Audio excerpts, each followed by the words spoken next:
Buenas tardes, hemos esperado 5 minutitos y ya vamos a empezar. Tenemos el honor de tener aquí a Andrés Luis León, compañero que se adscribió al Colegio de Abogados de Málaga en el año 2000. Además es especialista en urbanismo por la Universidad Internacional de Andalucía y además cuenta con publicaciones en la revista Miramar de nuestro colegio, en concreto la publicación titulada Presunción de Inocencia y Derecho de Defensa.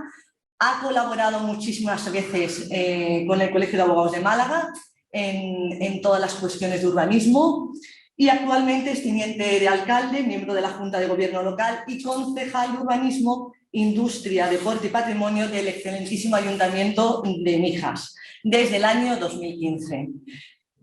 Nada más que decir que fue decirle a Andrés, ven por favor, trata este tema, explícanos a los compañeros, y estuvo encantado desde el primer momento, dijo contad conmigo para lo que queráis y aquí lo tenemos. Va a hacer una explicación realmente práctica porque él así lo ha querido y además consideramos que era lo mejor para todos los compañeros, es decir, una visión práctica de la problemática de la recepción de las urbanizaciones. Y sin más preámbulos, Andrés, haznos el honor. Muchas gracias. Bueno, pues Mar, muchísimas gracias por esa presentación. Gracias a todos los compañeros. Buenas tardes a todos los que nos estáis siguiendo por este nuevo formato de formación del colegio, necesario por la situación de crisis sanitaria que atravesamos. Me hubiera gustado que hubiera sido personalmente, porque disfruto, además de hablar de urbanismo, disfruto ver a todos los compañeros, con los que no tengo oportunidad prácticamente todos los días de coincidir. Pero enhorabuena, quiero darle la enhorabuena al colegio por esta formación, a pesar de las adversidades, que siga apoyando pues, toda la formación de los compañeros. Creo que uno no termina de formarse a lo largo de la vida profesional. Es muy necesaria esta labor que hacéis desde el colegio. Y sinceramente os doy la enhorabuena por este trabajo que estáis haciendo en esta situación adversa y que os animo a que sigáis realizando. Y gracias a ti, Andrés, porque siempre que queremos contar contigo nos dices, aquí estoy. Bueno, yo realmente yo considero mi casa el Colegio de Abogados. Es tu casa. Considero a la gran familia de los compañeros, la considero como propia. Así que cada vez que me llaméis, estaré encantado de venir y estaré encantado de poder pues, aportar mi granito de arena, mucho o poco, y dar luz quizás a aspectos más prácticos que teóricos, porque la teoría al principio te lo dije más, que cuando elegimos el tema dije pues yo prefiero dar una versión más práctica, más pragmática. Y es mucho mejor. Sí. Porque la teoría la sabemos todos, ¿no? Todos los compañeros, estoy convencido, pues tienen conocimientos de derecho urbanístico, saben la ley, saben lo que dicen los preceptos, han estudiado jurisprudencia, pero sí que es verdad que uno no deja de aprender en la práctica, ¿no? Que en realidad cuando llevamos la teoría legislativa a la práctica. Y es un poco pues, el objetivo que persigo esta tarde es precisamente ese, ¿no? Obviamente me referiré a la legislación, a la jurisprudencia, daré algunos detalles de jurisprudencia para que lo tengáis en cuenta a la hora de afrontar los asesoramientos a vuestros clientes o afrontar algún procedimiento contencioso o alguna relación que tengáis con la administración, para que os sirva de herramienta, una más, en la lucha de los intereses de los clientes. Perfecto. El hecho de que yo esté en la administración no significa que esto no lo pueda hacer, es decir, dar herramientas, porque de dentro de la administración también uno de los objetivos es ayudar al ciudadano y vosotros representáis intereses de los ciudadanos. Así que lo que yo pueda aportar, insisto, pues estaré encantado. Veo a muchos compañeros, a Manolo, un saludo desde aquí, Manolo. La verdad es que me da alegría, aunque sea desde este formato, me da alegría ver a los compañeros con algunos sí que he compartido algunos casos dentro del ayuntamiento, ¿no? Bueno, como decía, el objetivo es dar los aspectos prácticos de esa digamos, recepción o mantenimiento y conservación de las urbanizaciones que tanta problemática genera, no solamente en el Ayuntamiento de Mijas, sino en todos los ayuntamientos. A nosotros nos han llamado otros ayuntamientos de la costa pues bueno, preguntando cuál es el criterio que vamos a impartir, cuál es el criterio que vamos a implantar, para que con los datos que tenemos encima de la mesa, que ahora los daré, que son sorprendentes, ahora cuando los dé os voy a sorprender realmente de esos datos, pues que no haya una distinción en los servicios públicos y en el mantenimiento y conservación de esta infraestructura que en definitiva son públicas, ¿no? En cuanto a personas que viven en la urbanización y personas que viven pues, en un centro urbano, ¿no? Todos los municipios, sobre todo los de gran población, y ya con esto empezamos, no voy le voy a decir a los compañeros que no me voy a enrollar mucho, no voy a dar una charla, pues me gustaría que pudiéramos intercambiar algún tipo de pues, pregunta, impresión, reflexión. Yo estoy abierto, por supuesto, a todo eso, y me gustaría que dando estas líneas generales en unos minutos, pues que abramos un turno de preguntas, un turno de debate y hacer una charla que creo que es más enriquecedora que escucharme a mí y de soltar aquí un rollo y aburrirnos durante unos minutos. No es mi pretensión, es todo lo contrario, pues dar las líneas generales, dar también datos prácticos, incluso con algún caso práctico que se nos ha dado, y a partir de ahí, pues, bueno, pues abrir ese turno de preguntas y de debate, ¿no? Que yo creo que es más enriquecedor que escuchar una charla durante unos minutos.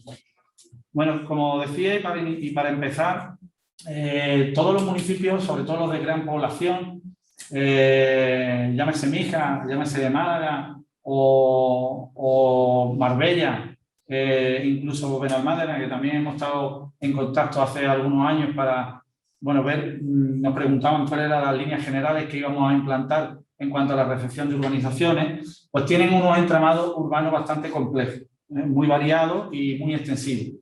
Tenemos muchos kilómetros cuadrados de superficie en el municipio, muchas urbanizaciones, algunas dispersas, otras más concentradas, y este entramado de urbanizaciones se integran, algunas de ellas, y la gran mayoría, en la malla urbana, prácticamente.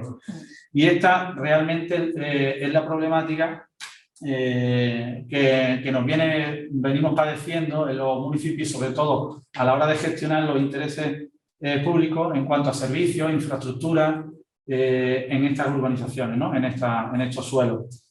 Debido a esta complejidad de la que hablaba, ha representado siempre una preocupación para los ayuntamientos, sobre todo desde el punto de vista también patrimonial, o mejor dicho, presupuestario, porque suponen una carga presupuestaria importante, pero que no tenemos que obviar, porque ahora daré unos datos importantes para que veáis la dimensión de esta situación. No debemos olvidar que estas urbanizaciones, a través de tasas e impuestos, pues participan en el presupuesto municipal, ¿no? Y el ayuntamiento pues, debe responder mediante un mantenimiento y conservación y una dación de servicios públicos, ¿no? Y además en un altísimo porcentaje de participación en el presupuesto. Y esto es os aseguro que ha sido una preocupación constante desde el año 2016. Yo llevo en esta responsabilidad del año 2015 y ya nos presentamos a las elecciones precisamente sabiendo que había algunos vecinos que decían que era de segunda porque realmente estaban en las urbanizaciones y ellos prácticamente tenían que mantener pues, todos los servicios públicos en cuanto a las dotaciones, refiriéndome a dotaciones pues, a mantenimiento de zonas verdes, a viales, etcétera, etcétera. Y realmente esto suponía una problemática importante y bueno, afrontamos esa problemática y lo primero que nos encontramos fue pues, un obstáculo prácticamente insalvable y que había que modificar, y que era el plan general.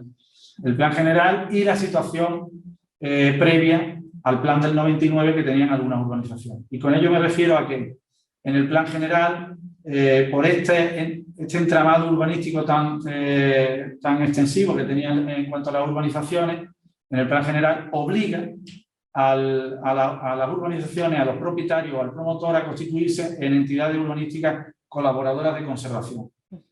Pero digo a partir del año 99. Ahora veremos dos casuísticas con las que nos encontramos con urbanizaciones anteriores al 99 y posteriores al 99. Como sabéis, la LOUA, en el artículo 153, pues, regula el deber de conservación y mantenimiento de las obras de urbanización.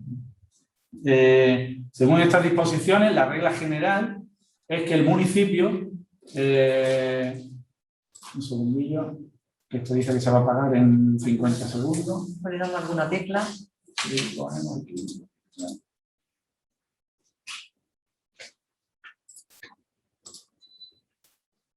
Ah, será la televisión, ¿no? Sí. Bueno, ahora. Perfecto. Esto de la tecnología Hay que hacer un máster. es un misterio, es un máster, sí. Bueno, como decía, que según el 153, como que todos conocéis, las disposiciones de dicho artículo, la regla general es que corresponde al municipio la conservación de la obra de urbanización realizada por todos los propietarios o por el promotor de la obra de urbanización. Esta es la regla general. Esta obligación, dice el artículo, que comienza a partir de recibir, a mí me gusta hablar con propiedad y escucho mucho la palabra reflexionar, me la escucharéis en algún momento por facilitar un poco la comprensión de la exposición, pero la palabra correcta de la que habla mayormente la ley es de recibir las obras de urbanización. Bueno, pues a partir de ese recibimiento de las obras de urbanización por parte del municipio es cuando conlleva la obligación por parte del ayuntamiento de mantener y conservar esa obra de urbanización, ¿no? Antes, que dice la ley y nuestro plan general también, dice que, bueno, porque serán los propietarios, el promotor, que serán la obligación de estos de realizar el mantenimiento y conservación de las obras de urbanización, que podrán agruparse mediante entidades urbanísticas colaboradoras de conservación. Bien, la excepción a esta regla, que la hay, es cuando voluntariamente los propietarios asumen esa obligación en algunos casos. Y me refiero, por ejemplo, en Málaga hay alguna urbanización pues, que conviene que la urbanización, los propietarios quieran mantener pues, la jardinería, las zonas verdes, porque les conviene para mantener pues, ese ornato que puede revalorizar su vivienda o mantener ese servicio que a lo mejor el ayuntamiento pues, no lo presta de forma óptima y conviene que el propietario pues, quiera mantener esa zona verde o esa zona jardinada. Bueno, pues hay un mecanismo que son los convenios de gestión en el que se regulan estas relaciones entre los propietarios y la propia administración. Después nos referiremos a ello porque creo que es interesante. Bien, nuestro plan general, en la memoria descriptiva ya apunta la dificultad que pueda suponer para el ayuntamiento mantener y conservar desde un punto de vista presupuestario, porque supone una carga, y nosotros que estamos ultimando una modificación del plan, os puedo asegurar que hemos cuantificado en Mijas, para dar un dato, solo en Mijas supone casi 30 millones de euros el mantenimiento y conservación de las urbanizaciones. Tenemos más de 200, si la tuviéramos que recepcionar o recibir todas las obras de urbanización y mantener y conservar todas, pues estaríamos hablando de que ese impacto en el presupuesto a día de hoy sería inviable. Y más adelante me referiré a cómo hemos modulado esa recepción de la urbanización, ese recibimiento de la urbanización y ese mantenimiento y conservación a posteriori. Hemos puesto unos criterios, unos requisitos que hemos trasladado a otros ayuntamientos, incluso, también me referiré al final, incluso estos criterios los hemos trasladado al Consejo de Gobierno de la Junta de Andalucía a través de la Consejería de Ordenación del Territorio para que se hiciera eco en la lista, en la nueva ley del suelo, que no se llama ley del suelo, ley de impulso para la sostenibilidad del territorio de Andalucía, le han puesto un nombre muy fácil y sobre todo para evitar la denominación de urbanística, todo lo que tenga que ver con el urbanismo, que creo que no es malo hacer una excepción a él, ¿no? Pero bueno, es una decisión también política. Como decía, nuestro plan general, por tener un punto de partida y un punto de referencia, ya en la memoria descriptiva apuntaba esta dificultad. Y como se sabía en aquel entonces, en el año 99, que iba a suponer un gran gasto para el presupuesto municipal, pues dijeron que, bueno, que las urbanizaciones se tenían que constituir en entidades urbanísticas colaboradas de conservación. Pero claro, ¿qué ocurre con las urbanizaciones que ya estaban constituidas a fecha del año 99, porque muchas de ellas tienen planes parciales del año 78 y 65, 66, muy antiguas. Entonces, claro, ahí se encontraban un poco en un limbo jurídico porque ni siquiera el plan general en disposiciones transitorias o derechos transitorios pues resolvía esto, ¿no? Y esta situación, os tengo que decir, compañeros, que esta situación ni siquiera en la nueva lista que no se ha aprobado resuelve esta situación. Arrastra la regulación de la LOA, del 153 siguiente, y no la resuelve, la deja para una regulación en reglamento. Yo creo que hubiera sido una buena oportunidad, por lo menos, de establecer los criterios más generales, ¿no? Más genéricos.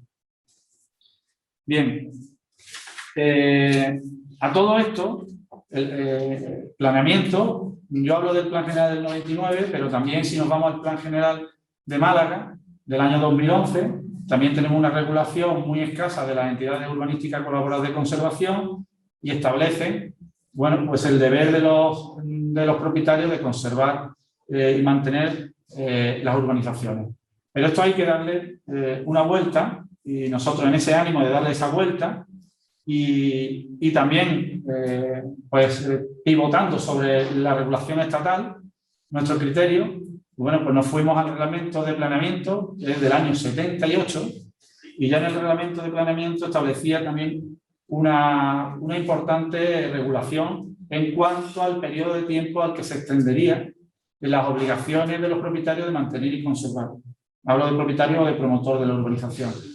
En ese artículo 46 se establece que el plan parcial, plan de desarrollo del plan general, pues tendría que establecer pues, la obligatoriedad de a quién corresponde el mantenimiento y conservación. Y además poner un periodo de tiempo, ¿no? De hecho, el Tribunal Supremo, ahora os daré algunas sentencias, y los Tribunales Supremos de Justicia se han pronunciado al respecto, precisamente basándose en esto, ¿no? Que esa obligatoriedad por parte de los propietarios no puede ser indefinida, tiene que tener un límite temporal. Y ahí es donde viene realmente la dificultad, establecer un criterio a la hora de decir cuándo se termina la obligación del propietario y cuándo empieza la obligación del ayuntamiento de mantener y conservar, ¿no? Sabemos que el punto de partida es la recepción de las obras de urbanización, en el que también pues, han corrido ríos de tinta sobre esto, ¿no?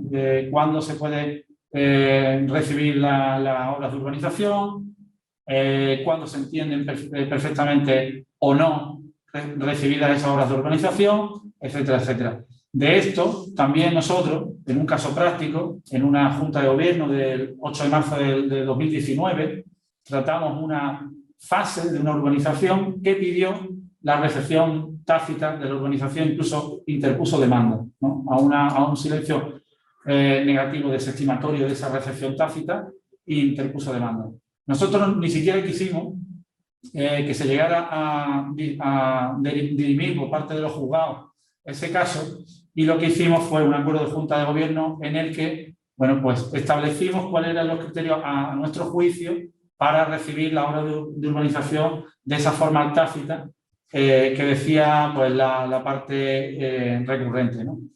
Y la verdad que se hizo, os lo tengo que decir, que se hizo una obra de ingeniería jurídica para montar la argumentación, de todo muy bien motivado, como tiene que ser todas las resoluciones administrativas, y lo que hicimos fue pues, pedir a los distintos servicios del ayuntamiento si se prestaban servicios públicos en esa urbanización. Y efectivamente, así se hizo. Nos respondieron de Parques y Jardines que habían hecho un mantenimiento de zonas jardinadas, al servicio de limpieza porque hacía la recogida de limpieza, la limpieza viaria, el desbroce de parcelas, la policía local con la señalización de tráfico, etcétera, etcétera. Montamos todo eso para precisamente, a través del texto refundido de la Ley del Suelo 2015, en el que establece suelo urbano y suelo rústico prácticamente, no establece esa tipología de suelo que tiene la ley del Suelo de Andalucía, pues a partir de ahí, con una amplia jurisprudencia, pudimos decir que efectivamente, aunque los viales y todas las dotaciones públicas son conceptos jurídicos y no de facto, pero sí que esa recepción tácita tenía que venir determinada de alguna manera por los servicios públicos que ya el propio ayuntamiento estaba realizando. Y efectivamente acordamos pues, estimar la recepción tácita con una serie de parámetros que hicimos y que implementamos, diciendo, bueno, porque las infraestructuras prácticamente todas estaban terminadas y estaban en funcionamiento, es decir, las zonas verdes pues estaban en uso, los viales también, y eso fue lo que nos hizo estimar ese recurso que puso la parte recurrente y afortunadamente pues crear un precedente, ¿no?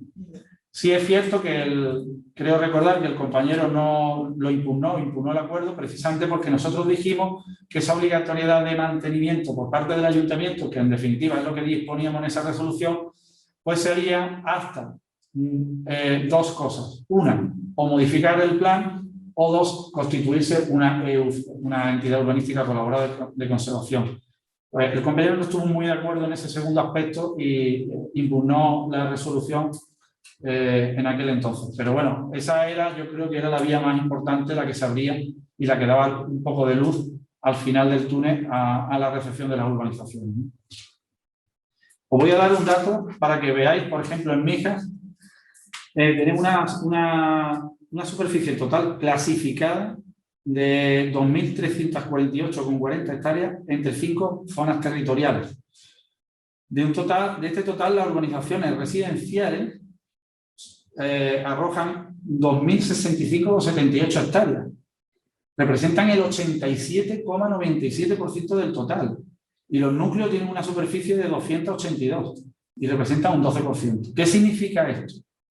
Pues significa que el ayuntamiento presta el servicio al 12,03% de la población al 100% y los particulares pues prestan el servicio al 87,97%. Y esto es un dato objetivo que hemos sacado de los suelos que tenemos clasificados como suelo urbano consolidado de muchas urbanizaciones. Y esto es lo que a nosotros pues realmente nos removió para empezar la recepción de las urbanizaciones, ¿no? Hicimos una auditoría para ver el estado de todas las urbanizaciones, que es también un punto de partida importantísimo que tenemos colgado en nuestra página web. Esa auditoría pues detectaba si se cumplían con el proyecto de urbanización, que es piedra angular de la recepción, si faltan viales, si faltan dotaciones, porque hay invasiones, si se han cedido las dotaciones públicas, que es otro de los requisitos, etc. Bien, pues ya desde el año 87 nuestro plan general pues clasificaba estos suelos como suelos urbanos consolidados, es decir, que nosotros tenemos en el municipio, y hay municipios, también me consta como en Marbella, que tienen urbanizaciones de más de 40 años donde el ayuntamiento pues no ha asumido esa responsabilidad de prestar los servicios, y eso también pues es un acicate para que el legislador local, a través de su plan general, pues pueda revertir esta situación, ¿no? Bien, pues en las urbanizaciones anteriores al 99, en el plan general de Mijas, que digo que ha servido un poco como ejemplo para que al final todos los municipios pues se planteen de alguna manera, y me consta que Marbella también hizo sus resoluciones al respecto de la recepción de urbanizaciones, pues eso fue lo que nos movió para que el mantenimiento y conservación al final revertiera en el ayuntamiento y no en las propias urbanizaciones, que en definitiva prácticamente la totalidad de ellas no tienen constituidas entidades urbanísticas de conservación. ¿Y qué es lo que ocurre? Pues que recaen en las comunidades de propietarios o en las mancomunidades de propietarios, que muchos de vosotros representaréis, pues el mantenimiento y conservación de esas dotaciones públicas, ¿no? Bien, pues esta obligatoriedad y el hecho importante es determinar el momento, el día quo, y durante cuánto tiempo tiene que durar esta obligatoriedad para los propietarios, como decíamos antes, ¿no? Ya el artículo 46 del reglamento de planeamiento ya lo va estableciendo, está estableciendo una obligatoriedad a la hora de determinar por cuánto tiempo existe esta obligación asumida por los propietarios. Y esto la LOGUA en su momento no lo recogió y lo está incumpliendo. Y la lista, yo esperaba que sí que lo recogiera, el reglamento de planeamiento es una legislación estatal, y se hiciera eco y de alguna forma pues lo asumiera en su articulado, cosa que no hace.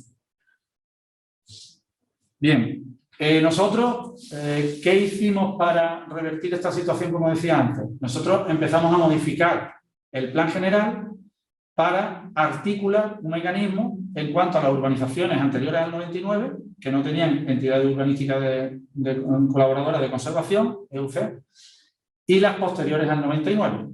Bien, pues establecimos un criterio, dijimos, bueno, vamos a ponerle una temporalidad a las EUC que estén constituidas y una no obligatoriedad de constituirse en EUC y que el ayuntamiento asuma por fin las obligaciones de mantenimiento y conservación. ¿Cuáles son esos criterios? ¿Cuáles fueron esos criterios y son los que estamos trabajando y ahora os diré en qué punto está? Bueno, pues el criterio es el nivel de edificación que tiene la urbanización. No es lo mismo encontrarse una urbanización que tenga un nivel de edificación de un 20%, un 30%, en el que los viales, arquetas, aceras, etcétera, pues sufren un mayor desgaste por la entrada y salida de vehículos pesados que van a hacer esas obras de edificación, que las que están a un nivel de más del 70%, que fue el límite que hemos puesto en la modificación del plan en cuanto a la recepción de urbanización. A partir de un 70% de edificación de la urbanización entendemos que puede tener el mismo desgaste o incluso menos de lo que tiene un desgaste en el centro urbano del municipio. Había dos corrientes, y ahora os digo, si queréis, después dejaré mi correo electrónico o le pasaré los datos al colegio para que los distribuyan. Determinadas sentencias del Tribunal Supremo o de los Tribunales Superiores de Justicia, pues que había dos corrientes en cuanto a la temporalidad de la obligatoriedad de ese mantenimiento y conservación, ¿no?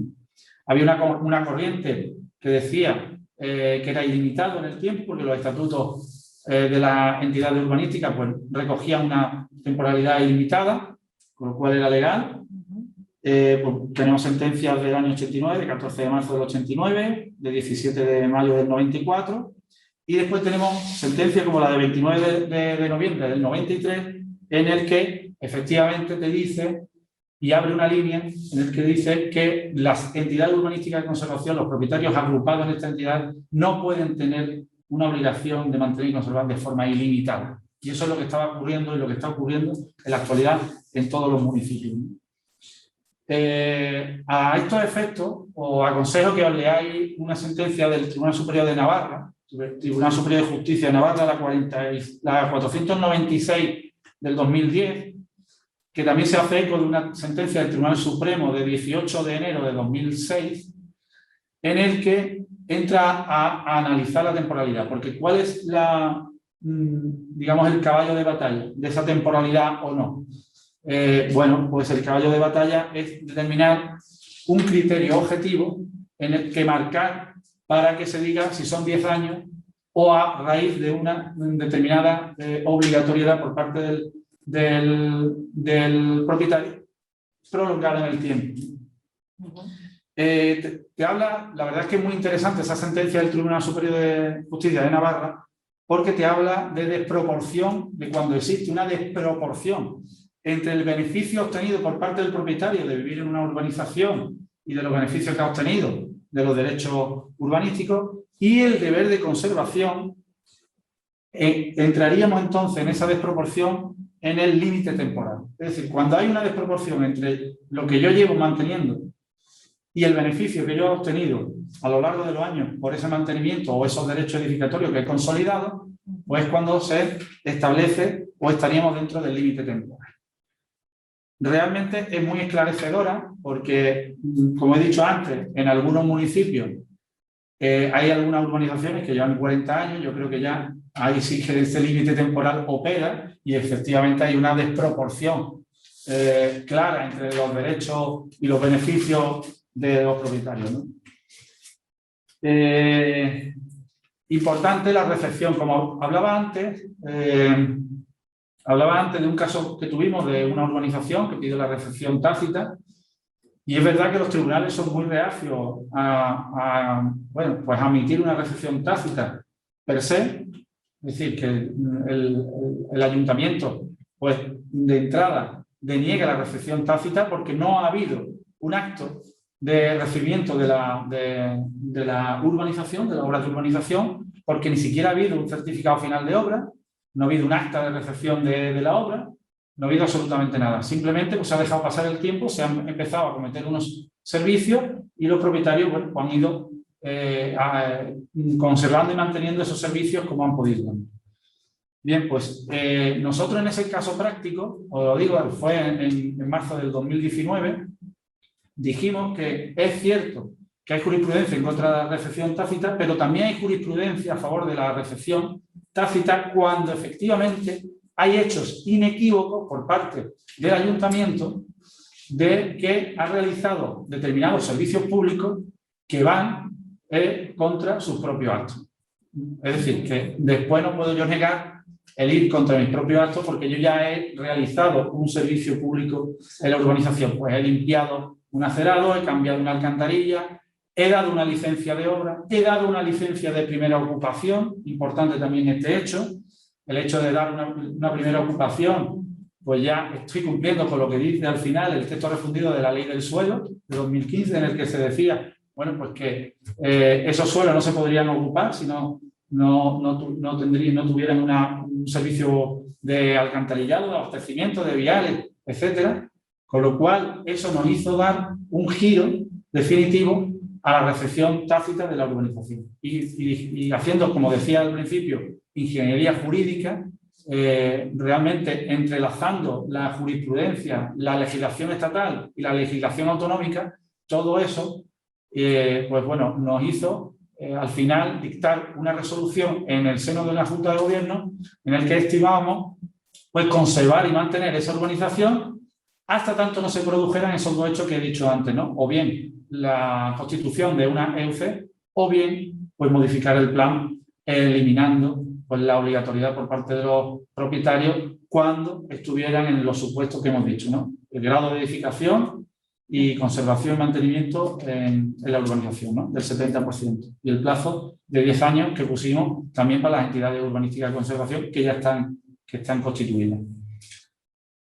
Pues bien, en resumen, tenemos prácticamente como 4 factores esenciales a la hora de analizar el mantenimiento, la obligación de mantener y conservar. Uno es la determinación que establece el plan parcial, el planeamiento de desarrollo. ¿Qué obligaciones me encuentro ahí? Es importante, compañeros, que al final se analice el planeamiento de desarrollo, además del plan general en su normativa urbanística, pero el plan parcial sí que nos va a dar los mimbres de esa recepción o no, de esa obligatoriedad de constituir entidad urbanística colaboradora de conservación.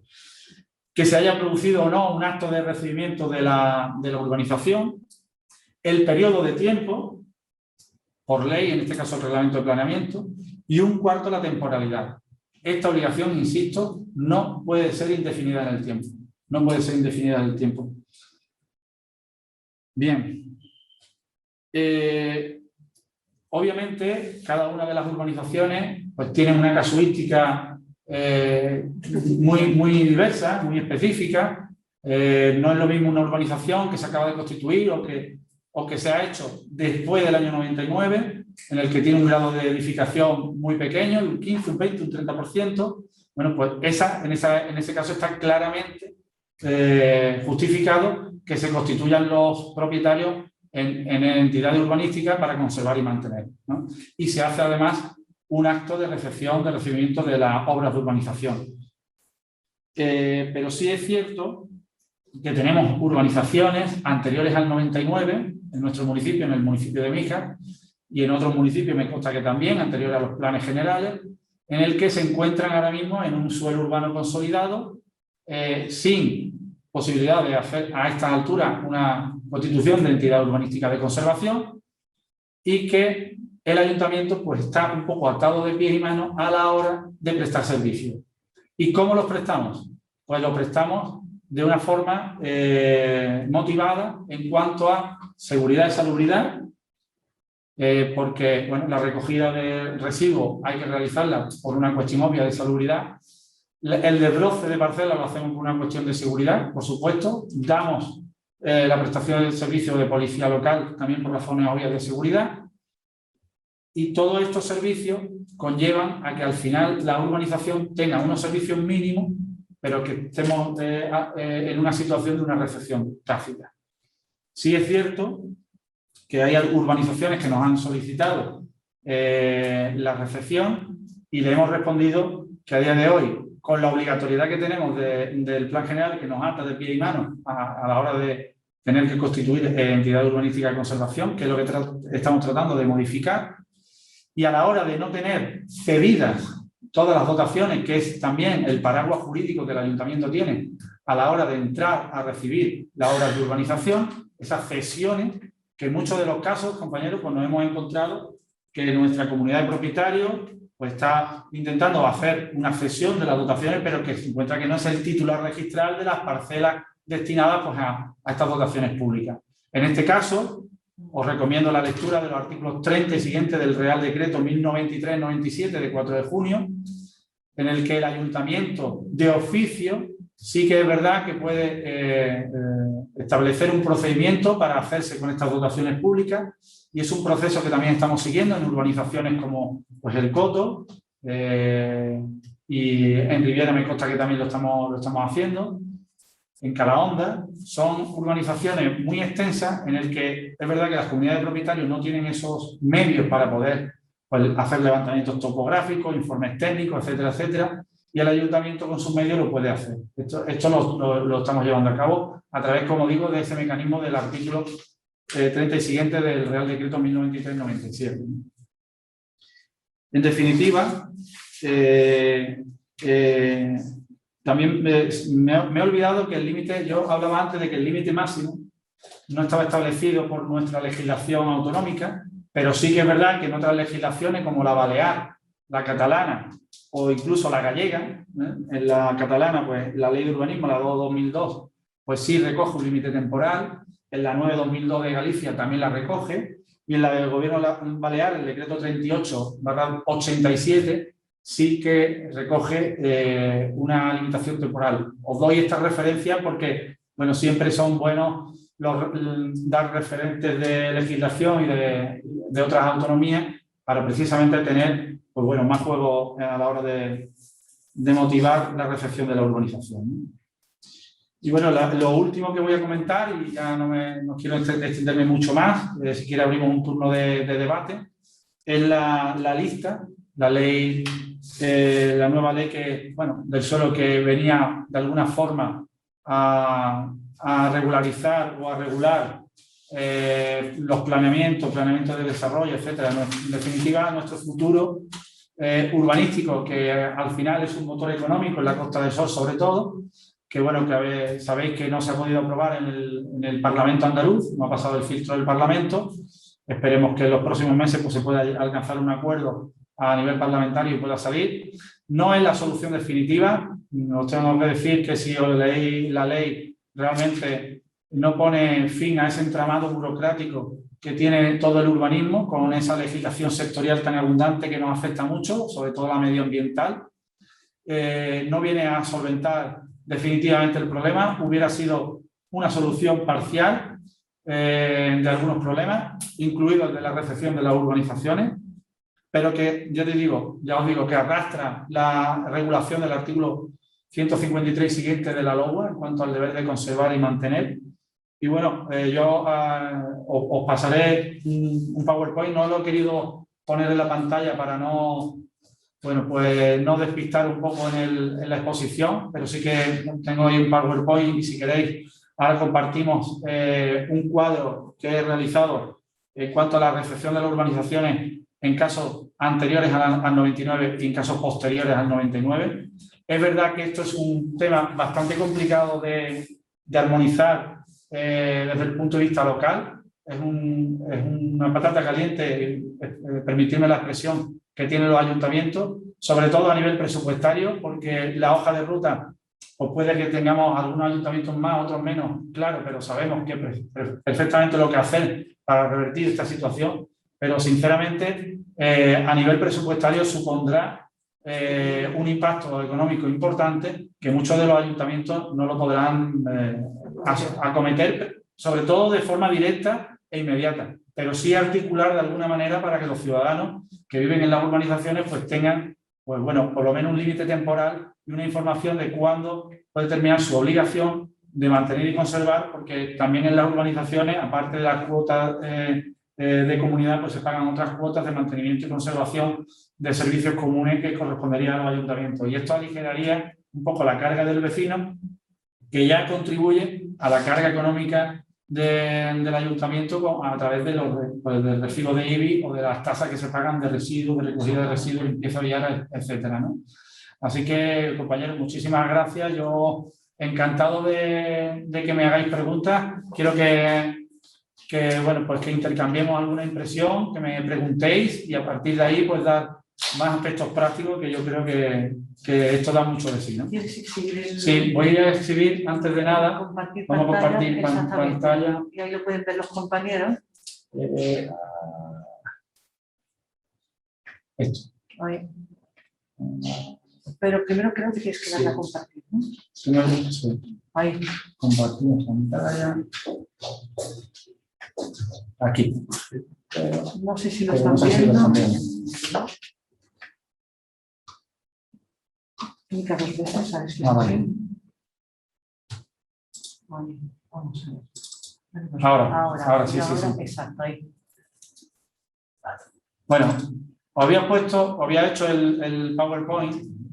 Aquí tenéis resumido. Yo os lo pasaré, ¿vale? Todo lo que hemos explicado lo tenéis aquí. Los preceptos de la ley. Esto que veíamos de 40 años de urbanizaciones que ahora ya no tienen sentido de constituirse en EUC. El grado que en un principio lo estimamos en 95, pero que quedará, yo anticipo, en un 70%.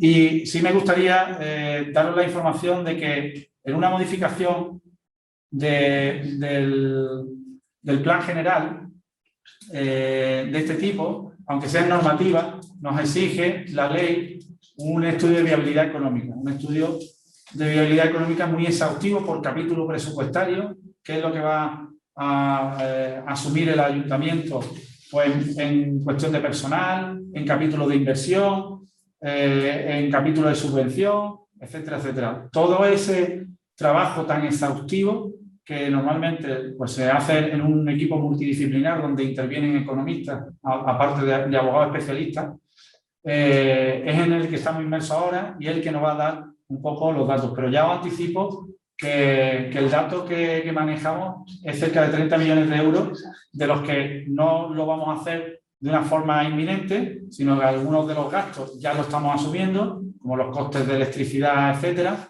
por el artículo 26 de la Ley de Bases, como sabéis, que son las competencias que tiene el ayuntamiento, la prestación de servicios, y por esa seguridad y salubridad en la prestación de servicios que tenemos que garantizar a las urbanizaciones, ¿no? Os he puesto en pantalla para mí dos hechos fundamentales en el tema de la recepción. Primero, el proyecto de ley de impulso, que lo tenéis a través de la página de la Junta. Alguno de vosotros, si tenéis inquietud, la podéis leer. Veréis que, bueno, muchos de los procedimientos incluso los divide y no, como yo decía antes, pues bueno, pues no sale de ese entramado burocrático al final en el que nos encontramos en las relaciones con las administraciones, ¿no? Tanto locales como autonómicas. Y el artículo 97 y 98 de ese proyecto de ley, si lo leéis, pues no regula de una forma clara la recepción de las urbanizaciones, hace algo muy general, otra vez dice que por regla general corresponde al ayuntamiento y que la excepción a los propietarios constituidos en EUC. Habla también de las unidades de ejecución, los suelos que están en unidades de ejecución. Adscritos a esas unidades de ejecución pues tendrán la obligatoriedad de mantener y conservar, ¿no? O los que se realizaron de forma voluntaria por parte de los propietarios. Por eso digo que esta ley al final, en esta materia de recepción de urbanizaciones, pues realmente no nos supone gran solvencia ni gran solución. De hecho, ya os digo que nosotros a través de la consejería habíamos hecho pues unas aportaciones que, bueno, que se han visto que no han sido aceptadas. Le decíamos un poco la casuística que había sobre todo en la Costa del Sol por la proliferación en esos años de la urbanización. Y ahora os paso, si veis, esto es un esquema que hemos hecho o que hicimos también en su momento para darnos una radiografía de las urbanizaciones anteriores al 99. Esto se puede llevar perfectamente a otros planes generales como pues Málaga, Benalmádena, Marbella, que tienen también un poco esta situación similar, ¿no? Y distinguíamos urbanizaciones anteriores al Plan General del 99, urbanizaciones posteriores, ¿no? La conservación, como veis, la hacemos depender de los planes parciales. En las posteriores al Plan General está claro, porque te dice que la conservación tiene que ser a través de entidades urbanísticas de conservación. Las anteriores, en las que se encuentran, pues puedo decir que prácticamente el 95% de las urbanizaciones de nuestro municipio pues están en esa situación de una conservación que tenemos que remitirnos a los planes de desarrollo, ¿vale? Hay planes que lo dejan claro, que dice que el ayuntamiento, esos son los pocos, y otros planes pues prácticamente que no te dicen nada y se remiten a los particulares, ¿no? Los particulares tendrán que conservar y tal. Lo que queremos llegar es pues, a esta parte de aquí, donde tengo la lupa, que era la conservación del ayuntamiento para no hacer distinciones. Siempre digo en unas condiciones de equidad, es decir, y que yo hablaba antes pues, de esa desproporción, ¿no?, entre los derechos de los propietarios y las obligaciones. Bueno, pues yo creo que cuando hay una urbanización que lleva más de 40 años en esta situación, pues se produce ese desequilibrio y tenemos que entrar en una conservación del ayuntamiento. Pero sí que tenemos que articularlo de forma ya expresa, aunque la recepción pueda ser tácita, pero sí que haya un pronunciamiento expreso del órgano competente, en este caso, como al ser municipio de la población, es una junta de gobierno. Pero tiene que haber un acto expreso en el que el ayuntamiento se pronuncie, y ya digo que con ese caso que tenemos del 8 de marzo del 2019, creo que se abrió una puerta, aperturamos una puerta importante a la solución, y lo que queremos llegar a esa conservación por parte del ayuntamiento de la mantenimiento y conservación de las urbanizaciones, pero no a cualquier precio, porque también sale del dinero público, tenemos que ser muy cuidadosos con eso, y lo que queremos es poner pues, unos criterios, y los criterios que hemos puesto, que saldrán en su momento, yo lo anticipo, pues son esas 3 premisas, que es pues, tener las cesiones realizadas, tener realmente 10 años de mínimo de constitución o de terminación de la obra de urbanización y un nivel de edificación dentro de la urbanización del 70%.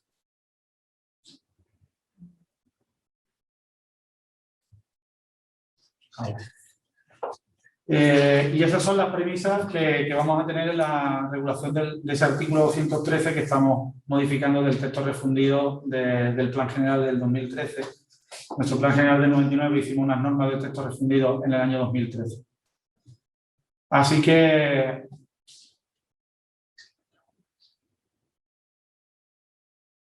No, dice que sigue apareciendo... No, ya no. Vale. ¿Se ha quitado? Sí. Sí. Vale, yo creo que esta no la hemos podido compartir, ¿no? Sí, esa estaba. ¿Esa estaba compartida? Sí. Vale. Bueno, pues... bueno, compañeros, pues muchas gracias por vuestra atención. Yo me abro ahora mismo... a través del chat. A través del chat, pues, las peticiones de... Me dice que qué perspectiva, ¿no? Vamos a empezar por esa, ¿no? Vale, la de la UL16 de Camino de Campanario. Bueno, si asumiremos las competencias, ese es el objetivo, por eso hablaba yo antes de que hay que articularlo de forma expresa por resoluciones administrativas. Estamos en una administración y tenemos que continuar con los pasos que siguen la administración en sus procedimientos administrativos. En la UL16, esto me lo pregunta Isidro, ¿no? Isidro, en la UL16, que es en el Camino de Campanales, es la que está adyacente al sector 31, en las lagunas. Nosotros ahí hicimos una modificación de plan general para reordenar ese sector, esa unidad de ejecución, darle un poquito más de coherencia a la hora de la ordenación. Hicimos un colchón verde entre el sector 31, que es un sector residencial, y este sector, esta unidad de ejecución. Estamos hablando de un suelo industrial. Es verdad que es un suelo industrial de baja densidad, eso significa que es de industria escaparate, no de industria de transformación. Y lo que hicimos ahí, bueno, pues una ordenación un poquito más coherente. Tratamos de, en la medida de lo posible, respetar los factos. De hecho, lo que hay ordenado allí, porque hay parcelas que incluso están edificadas, intentamos realmente pues respetar eso a la medida de lo posible, siempre pues con las limitaciones que la ordenación nos establece. Y ahora mismo nos encontramos en el proyecto de reparcelación, precisamente para la distribución de beneficios y cargas. Posteriormente, el proyecto de urbanización, que recogerá efectivamente el suministro de agua. No solamente el suministro de agua, también recogerá el saneamiento, esa es la recogida de aguas residuales. Por supuesto, recogerá también la línea eléctrica. Vemos que ahí, justamente en ese sector, tiene un poste de electricidad de media tensión que está en medio de un vial. Si has pasado por allí lo verás. Y realmente lo que queremos es llegar a esa situación, ¿no? A distribuir todos esos servicios a través de esos instrumentos de ejecución del planeamiento, porque ahí lo que estamos haciendo es ejecutar el planeamiento, como nos dice el plan general, ¿no? Hemos hecho, pues, en esa modificación del plan, también una operación urbanística de cómo se van a distribuir esas cargas. Hemos dado oportunidad a los propietarios de decidir si el aprovechamiento lo van a mantener, si van a pagar las cargas de urbanización a través de aprovechamiento, a través de pues, contribución dineraria. Y bueno, ese paso ya se ha dado y, como digo, estamos en la reparcelación y tan pronto se termina la reparcelación, prácticamente en paralelo estamos trabajando también el proyecto de urbanización. Y efectivamente garantizaremos el suministro de agua allí, efectivamente. A ver, yo ya he terminado, ¿no? Sí. El otro compañero, José Carlos Aguilera, nos pregunta que cuántas urbanizaciones ha recibido el Ayuntamiento de Mijas desde el 2013. Desde 2000, yo te puedo contestar desde el 2015, que es desde cuando yo estaba, pero es verdad que de 2013 a 2015 no se recepcionó, no se recibió ninguna, y desde el 2015 hasta que yo estuve, pues se han recibido unas 6 urbanizaciones, entre ellas una fase de Riviera del Sol, que efectivamente la que bueno, recurrió y la que al final pues, nos abrió un poco el camino en ese ánimo de prestar los servicios por parte del ayuntamiento y de mantener y conservar esos servicios públicos en esa urbanización, ¿no? El número total son 6. Muchas de ellas, en alguna ocasión, algunas de las urbanizaciones estaban tan integradas en la malla urbana, es decir, no eran urbanizaciones dispersas del núcleo, no eran urbanizaciones en la periferia, sino que estaban completamente integradas en la malla urbana y no estaban recibidas. Curioso, pero sí es verdad que esa la logramos recibir. Vamos a ver, Mayra Pérez hace un comentario, no sé si es una pregunta, ¿no? Porque dice: buenas tardes, es difícil explicar aquí en Mijas a propietarios extranjeros la situación de su urbanización cuando te preguntan por qué pagan el IBI si el ayuntamiento no hace nada en su urbanización. Exactamente. Bueno, ese es el desequilibrio de derechos y beneficios del que yo hablaba antes. Gracias por el comentario. Es verdad que la mayor parte, yo te puedo asegurar, seguramente tú lo sabrás, pero más del 90% de los extranjeros residentes en nuestro municipio no entienden por qué su ayuntamiento no puede entrar pues, a asfaltar una calle, o no puede entrar a cortar un césped de una zona verde, o a plantar pues, jardinería en zona verde, o no puede hacer una limpieza viaria como se hace en el centro. Eso no lo entienden, pero es verdad que nosotros, sinceramente, os lo digo, no tenemos medios legales ahora mismo para entrar en una urbanización como podríamos entrar en un centro urbano. Y los medios legales nos los va a dar el plan general. Esa modificación del plan general es la que nos va a dar la solución a esa situación completamente injusta. Estoy de acuerdo contigo que es completamente injusta y además difícil de explicar al extranjero, ¿no? Pero es la regulación, la legislación que tenemos, tanto de la LOGUA como del plan general, y eso es lo que nos ata de pie y mano. Y esa es la que estamos trabajando, en vías de solucionar precisamente una situación tan desigual como esa. Otro compañero nos dice: has dicho que se recurrió el acuerdo de 8 de marzo del 19. ¿Hay sentencia? Creo que hay sentencia, ¿no? Sí, creo que hay sentencia. Si quieres te la puedo pasar, ¿vale? Me pasas tu correo electrónico, se lo pasas al colegio de abogados, a la delegación, y yo te lo puedo pasar. Incluso te podría pasar, creo que es interesante que te podría pasar el acuerdo de Junta de Gobierno porque es muy ilustrativo. y yo creo que merece la pena. Se lo pasaré al colegio para que la distribuya entre los que estéis interesados, ¿vale? Vale. Buenas tardes. ¿Es factible negociar con el ayuntamiento una compensación o deducción del IBI por parte de una organización que voluntariamente mantiene las obras de urbanización? No es posible. Esa compensación, digamos, de crédito, ya la estuvimos estuvimos barajándola, la estuvimos explorando, pero es verdad que es un impuesto que no es susceptible de compensar con este tipo de actuaciones. La estuvimos barajando, pero la estuvimos barajando con la intervención general, con gestión tributaria, y la verdad es que era inviable. Nosotros lo que sí hicimos, un poco para compensar ese recibo de contribución que pagan religiosamente todos los propietarios de las urbanizaciones, pues sacamos una línea de actuación de asfaltado, plan de asfaltado, que le llamamos plan de asfaltado a las urbanizaciones, por lo menos para actuar en los viales que después de 40 años pues están bastante desgastados. Y sacamos una línea de subvención que a día de hoy la continuamos incluyendo en los presupuestos municipales, pues de mejora de asfaltado. Los planes de asfaltado se hacen a través de una subvención en especie que solamente la tiene que solicitar pues la comunidad de propietarios, en aquellas comunidades donde no haya EUC, pues la comunidad de propietarios, el presidente, en un acuerdo de junta de propietarios se puede solicitar. Requerimos muy poca documentación, aparte de la representación del presidente, el acta, etcétera, pues pedimos el CIF, y después todo lo hacemos nosotros, todo lo hace el ayuntamiento, hace la licitación, contrata la obra y ejecuta y dirige la obra, ¿no? Eso es un poco de la compensación en cuanto al pago, efectivamente, de los impuestos y tasas que pagan los ciudadanos de las urbanizaciones. Además de lo que he dicho, además del desbroce de parcelas, mantenimiento de algunas zonas verdes, no con la asiduidad que nos gustaría, pero sí que cuando vemos que esa zona verde pues, está en mal estado o necesita un mantenimiento donde la comunidad no puede llegar, pues sí que...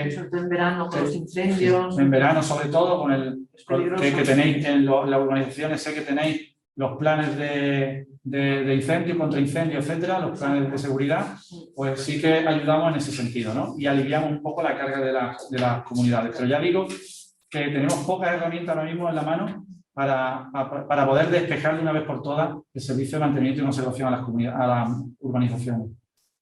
Compañero Gonzalo García dice muchas gracias por su intervención. Según su criterio, las cuotas de la EUCC deben seguir la vía civil o la contenciosa.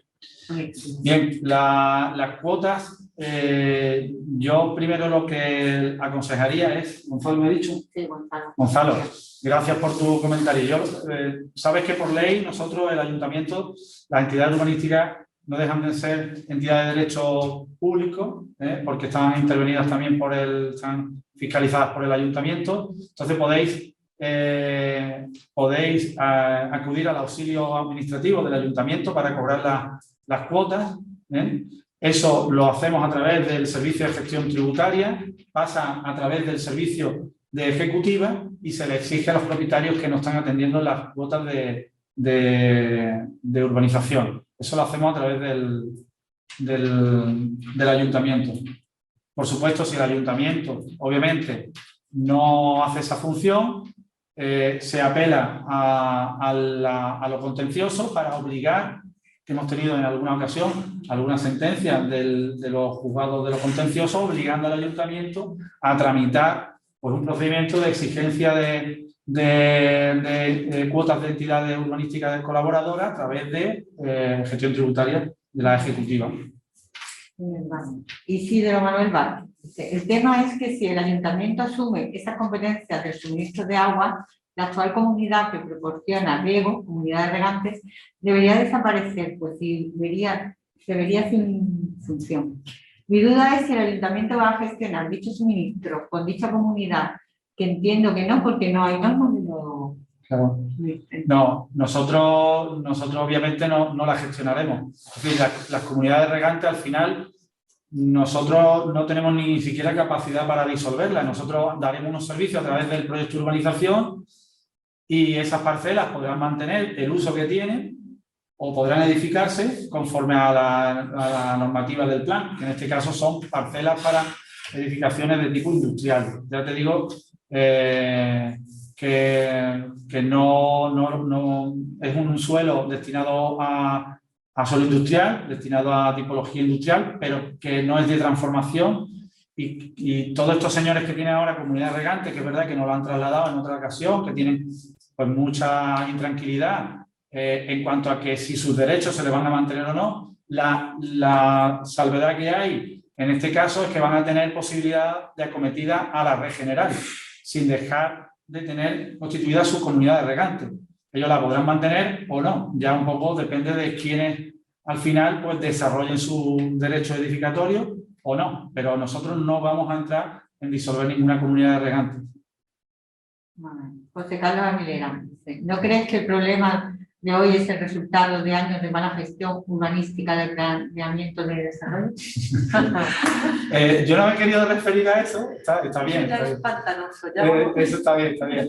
No, pero desde un punto de vista objetivo, como ha dicho el compañero Román.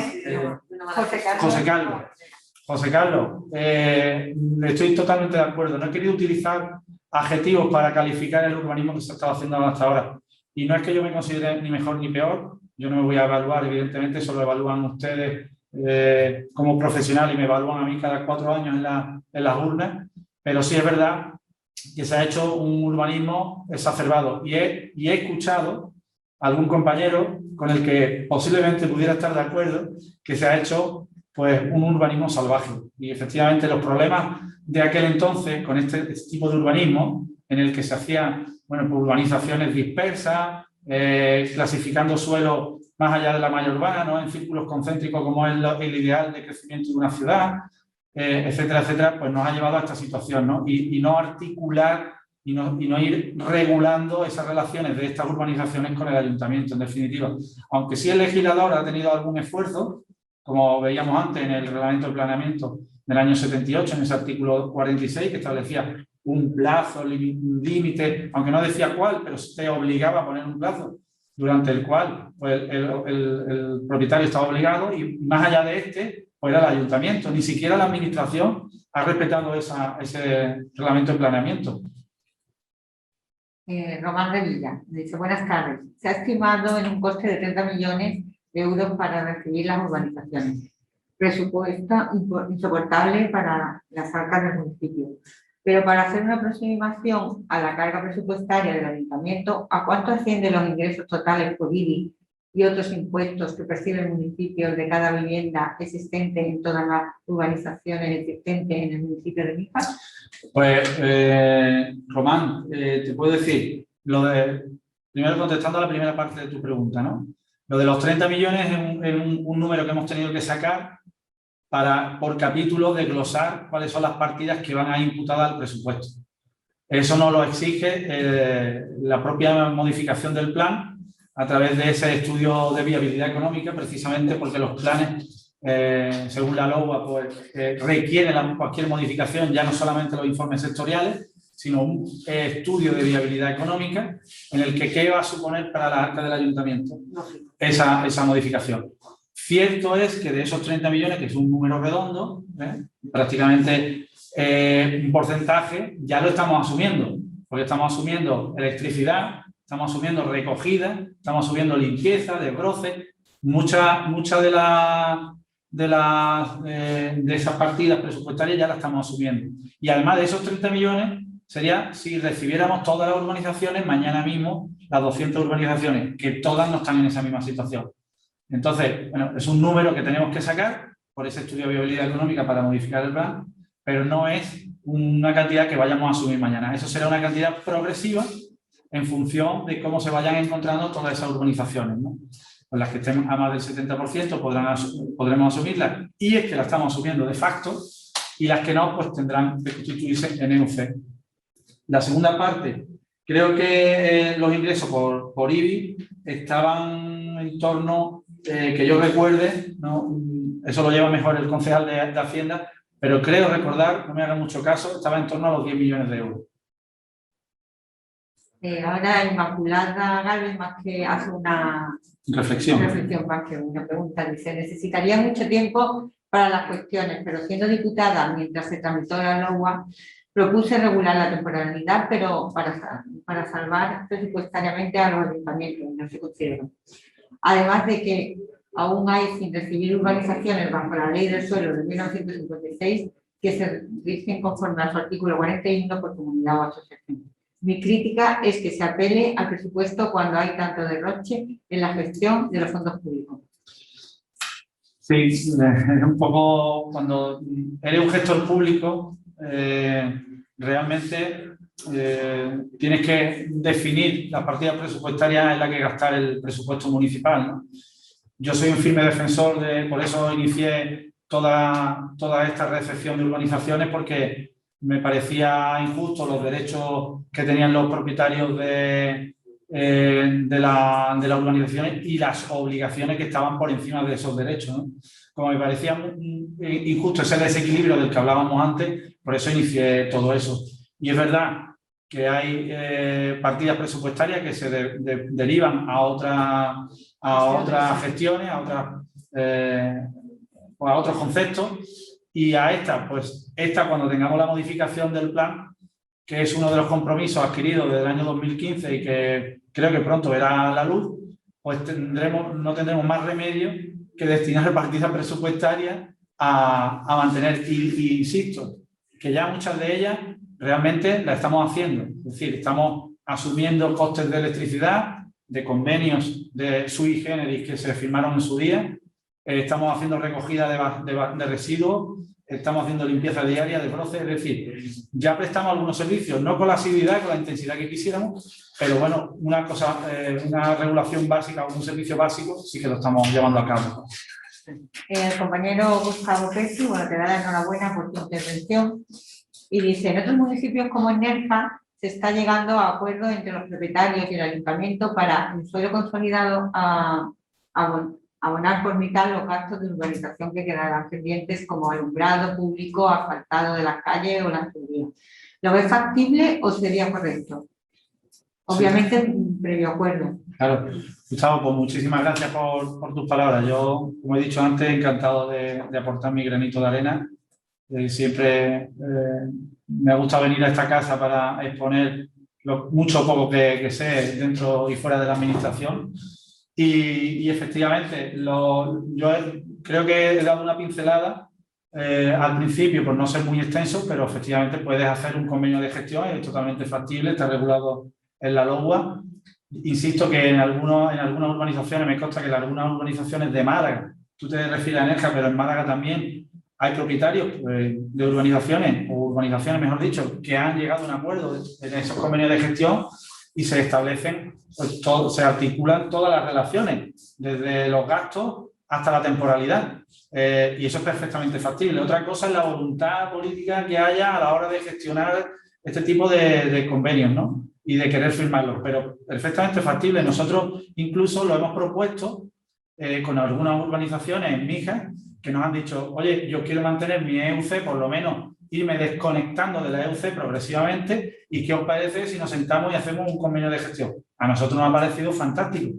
Si nosotros no vamos a dar la posibilidad de eliminar la EUC, pero también vamos a dar la posibilidad de continuar con la EUC de una forma reglada, de una forma a través de convenios de gestión que nos permita, pues bueno, darle una respuesta y un límite a las obligaciones de los propietarios, que en definitiva es de lo que se trata, ¿no? Pero es perfectamente factible, Gustavo. Purificación Cano. Dice, buenas tardes. Gracias a la sesión y al ponente por la jornada. Urbanización con más de 20 años, aún no recibida por el ayuntamiento, pero los viales están abiertos, hay señales de tráfico, el ayuntamiento ha instalado la iluminación. Ha cometido obras de conservación de taludes y limítrofes con el vial.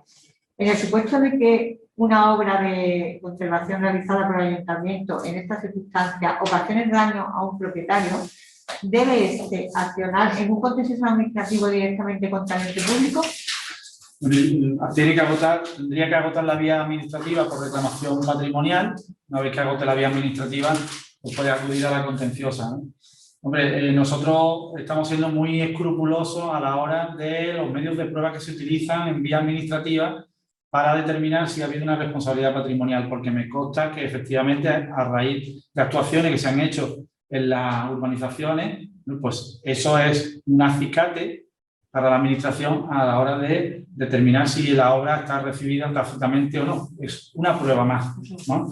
Pero sí es cierto que yo hablaba antes del caso práctico que tuvimos y efectivamente las actuaciones del ayuntamiento a través de policía, con su señalización, etcétera, por cuestiones de seguridad, al final te están metiendo en un recibimiento tácito de la urbanización, porque presta servicio de forma directa, pero te está dándole cobertura jurídica al final a una recepción tácita de la urbanización. Y ya digo, en la demanda que tuvimos de esta urbanización, pues el compañero hizo un buen trabajo, tengo que decirlo, hizo un excelente trabajo sobre medios probatorios en el que salía personal uniformado del ayuntamiento, pues desbrozando la policía, pues poniendo multas, poniendo señalización. Y bueno, hizo un reportaje fotográfico y ante notario, etcétera, hizo unos medios de prueba bastante importantes y no nos dejó más lugar a darle la razón a través de ese recurso, ¿no? Y yo me alegré mucho porque, bueno, que sea un compañero al final que haga muy bien su trabajo y que determine a la administración la recepción tácita de una urbanización que recogimos en ese acuerdo de Junta de Gobierno de marzo del 2019 que me he referido antes, pues bueno, me alegré mucho porque era un poco la vía que habíamos cogido en el equipo de gobierno y iba en el mismo sentido. Bueno, ahora nos comenta nuestra compañera Paloma García Galvez. Buenas tardes. Gracias a Andrés y al grupo de formación de esta manera. Como idea y ayuda a los vecinos de grandes urbanizaciones en Benalmádena, comenzamos a ayudar desde el ayuntamiento considerando los viales principales de la urbanización, que a su vez son vías de comunicación en diferentes zonas del municipio como zonas preferentes. De esta manera se ayudaba a las urbanizaciones con el reparto del asfalto, el riego de zonas comunes como rotondas y el alumbrado público y recogido de la ciudad. Actualmente creo que han abandonado... Perdón. Han abandonado esa gestión, ¿no? Esos servicios, ¿no? Sí. Bueno, Paloma, un saludo desde aquí. Sabes que hablamos también con frecuencia y efectivamente yo no me he querido meter en profundidad sobre los viales por no particularizar en ninguna dotación pública, pero nosotros, por ejemplo, no tiramos por esa vía de la que dices, tiramos por otra, que además recogimos en esa resolución de la que he hablado varias veces, en el que dijimos que los viales al final están determinados en el plan general, son públicos y a ultranza lo que hace en última instancia es a lo largo del tiempo utilizarlos como viales públicos, constituir una servidumbre legal de paso que con el paso del tiempo se ha constituido per se. Y tiramos incluso del Código Civil, que creo que lo regula en el 553 y siguiente del mismo, ¿no? Tiramos incluso del derecho privado, en este caso del Código Civil, por eso hablaba de ingeniería jurídica, que cogimos de legislación estatal, autonómica y demás, para llegar a esa meta, que era la recepción tácita de esta urbanización. Y, pues, bueno, en concreto este ayuntamiento estableció que al final lo que nosotros hacíamos era una servidumbre de paso legalmente establecida por el paso del tiempo y que, por tanto, pues bueno, el viaje tendría que estar abierto y tendríamos que mantenerlo a través de esos planes de asfaltado como subvención en especie, ¿no? Ese fue el camino que también cogimos, aplicando el Código Civil en servidumbre de paso. A ver, el compañero Jorge Arturo Úbeda. Si el artículo 154.5 de la LOA dice que las personas podrán solicitar del municipio la recepción de las obras de urbanización desde el momento en que éstas hayan quedado totalmente terminadas, que el acto de recepción deberá producirse dentro de los 4 meses siguientes a la presentación de la solicitud y que transcurrido ese plazo máximo para la recepción de las obras y que ésta haya tenido lugar, se entenderá producida por el Ministerio de la Ley, quedando relevado el solicitante de su deber de conservación y comenzando a partir de dicho momento el cómputo del año de garantía que se refiere al apartado 2, porque los ayuntamientos... que se me va, bueno, es tan largo, se me va, perdón. Porque los ayuntamientos nunca cumplen estos plazos, los primeros en incumplir la ley, Es más, suelen rechazar estas recepciones año tras año, incluso ya terminadas 15 y 20 años antes. Sí, y además, ¿cómo se llama el compañero? Se llama Jorge. Jorge, es cierto, yo lo he hablado a lo largo de la exposición, he dicho que se han incumplido, es que hemos incumplido incluso el reglamento de planeamiento.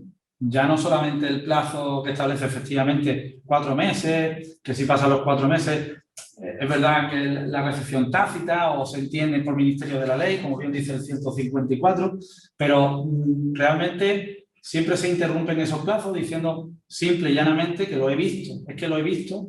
Pues mire usted, no se puede recibir la obra de urbanización porque faltan por completar obras de urbanización según el proyecto de urbanización tal. Eso lo he visto yo con mis propios ojos. Entonces, claro, ya te he dado una respuesta, ya no es tácita. Incluso pasado el plazo de los 4 meses. Hay algunos ayuntamientos que pasan el plazo de 4 meses y te contestan. Pero realmente también se ha jugado, pues bueno, con que hay que apelar a un contencioso, con que las comunidades pues, no se quieren meter en esos contenciosos por el tiempo, sobre todo por el tiempo que se tarda en resolver. El ayuntamiento también se defiende diciendo que no se ha cumplido el proyecto de urbanización, que no existe certificado final de obra, etcétera, etcétera, ¿no? Y es cierto que se incumplen esos plazos. Es completamente cierto, vamos. Ahora, José Arteaga, ¿se plantea la viabilidad de una asunción progresiva de los servicios por vía de convenio con una EUG existente? Sí, completamente, José. Totalmente. Lo he dicho antes y te lo digo que nosotros no vamos a disolver ninguna entidad urbanística colaborada de conservación.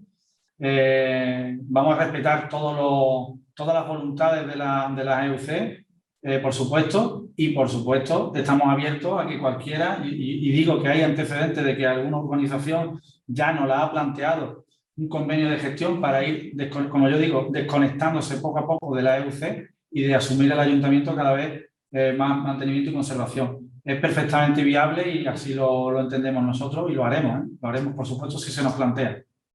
Bueno, María Inmaculada Galvez, muchas gracias por su exposición y su buena intención. Ojalá pudiéramos traer a otros municipios, sobre todo Marbella. Y José Pablo Aguilera, creo que esto ya lo has respondido tú antes, esto que nos pide que por favor, te pide que por favor facilites a la delegación de continuar el acuerdo y el recurso. Vale.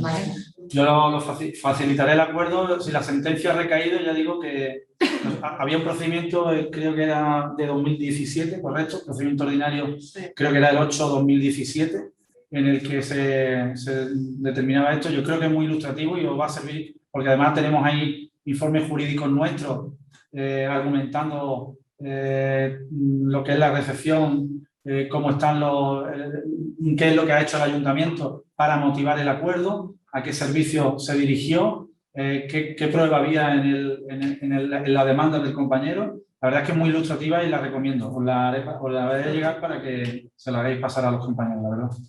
Ahora, Juan Díaz Robledo dice: muchas gracias por la ponencia. Planteo el siguiente caso. Urbanización con un edificio dentro. Los demás son viviendas unifamiliares que tienen acometida a la red municipal de aguas, pero el edificio no. Lo exige a la mancomunidad y esta se desentiende. Lo exige también al ayuntamiento y este no hace lo mismo. Actualmente tienen agua de un pozo. ¿Qué hacer? Bueno, yo me imagino que posiblemente, no sé si compañero lo dice, pero posiblemente este edificio fuera de ordenación. En fuera de ordenación, el mantenimiento y conservación está permitido y no sé el motivo por el que no te permiten la conexión a la red general, porque sabemos que ya la red de pozos está completamente prohibida por el reglamento de vertido y legislación sectorial que existe.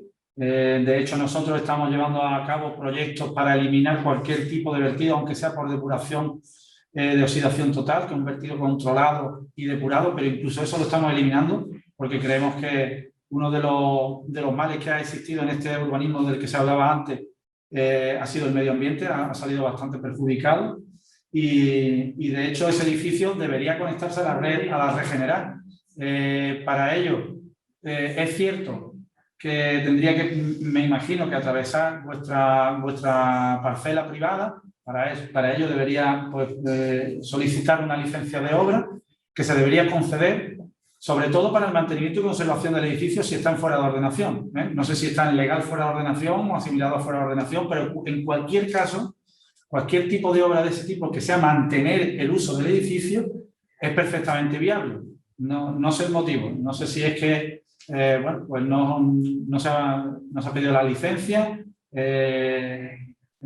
Acosol, es verdad que ahí, si tenéis licencia, va a permitir precisamente esa acometida porque le interesa eliminar un agua que viene de un pozo y acometerla a la red general, y no, la verdad es que no lo entiendo. Si acaso pudiera haber algún motivo, puede ser que el edificio esté en fuera de ordenación. Bueno, ya no hay más preguntas. Pues muchísimas gracias por vuestras preguntas, gracias por vuestras palabras. Ha sido un verdadero placer ver, aunque sea por la pantalla, a todos los compañeros. Gracias por soportarme a esta hora. Gracias por soportarme a esta hora. Y... Asustados ya en el ayuntamiento porque nos habéis abierto ciertas cuestiones que ahora vamos a empezar a ser peligrosos. Muy bien, me parece fenomenal. Yo siempre digo que los propietarios, las comunidades, mancomunidades, siempre que han venido de la mano de los compañeros, se nota porque, bueno, entendéis, estáis abiertos al entendimiento, sabéis manejar cuestiones legales, la interpretación, sabéis por dónde andar, y eso facilita mucho la labor de la administración, sobre todo la local, ¿no? Y entendéis el por qué muchas veces, pues como decía antes la compañera, es que los extranjeros no entienden por qué no se prestan los servicios. Pues sí, efectivamente no se entiende, pero está en vuestra labor el poder sentaros con el ayuntamiento, que os expliquemos todo esto y al final pues trasladárselo a vuestros clientes, que en definitiva son los vecinos últimos que son perjudicados beneficiarios de la gestión municipal, ¿no? Así que muchísimas gracias y gracias por vuestra atención y por vuestras palabras. Mucho me decís que ha sido interesante y clarificadora. Gracias, sinceramente. Y yo estoy en el ayuntamiento abierto para todo. Es verdad que muchas veces el tiempo no me permite dar respuestas rápidas, pero sí me tenéis... Responde. Pero a vuestra disposición, compañero. Ha sido un verdadero placer y muchísimas gracias, sinceramente. Bueno, vamos a dar por finalizada, agradecida enormemente, Andrés, ¿vale? Muchísimas gracias por tu claridad. Y nada, vamos a finalizar ya la ponencia. Gracias a todos por vuestra participación. Gracias.